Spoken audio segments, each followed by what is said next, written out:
Assalomu alaykum va rahmatullohi va barakatuh. Hurmatli aziz dindoshlar, hurmatli do'stlik Alloh qayrli fondini qo'llab kelayotgan o'z ehsonini ayamayotgan birodarlar. Alloh taolo rozi bo'lsin sizlardan. Shu kungacha videolarimizga befarq emassizlar.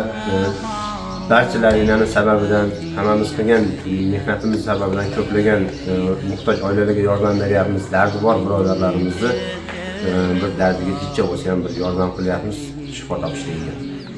Birodarlar, mana bugun biz video chiqargan edik. Abduhakim va Dilshodaga sirroz pechan og'risi bilan og'riyapti va bunga yordam berishlik kerak. Operatsiyasi uchun 40 ming dollar pul kerak deb video chiqargan edik. Bugun biz o'zimizning fondimizga yig'ilgan pulni topshirdik. Yig'ilgan pulimiz 43 ming pul yig'ildi. Mana hozir otalarga omonatimizni topshirdik. Otalar yonimizda. Hozirgi holat haqida o'zlari bir aytib beradilar. Rahmat, shunchalik el-yurtga shunchalik yordam qildi. Hammanglarga rahmat. Shu qizimiz tuzalib ketishiga duo qilib turinglar. Hammanglarga rahmat. Hurmatli birodarlar, biz Dilshodaxonni singillarini emmak nomerini qo'yib ketamiz. Ularga qarashli kartalarni qo'yib ketamiz.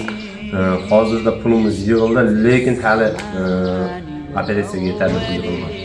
Shu sababdan qo'lingizdan kelganicha videomizga befarq bo'lmaylar va yordam beringlar. Emmak kartalarini qo'yib ketamiz. Ehsoninglar bo'lsa solsanglar yaxshi bo'ladi. Va birodarlar, bu videolarimizni iloji boricha tarqatinglar va boshqa birodarlarimiz ehson qilishlariga bir sababchi bo'lasizlar. Assalomu alaykum va rahmatullohi va barakatuh.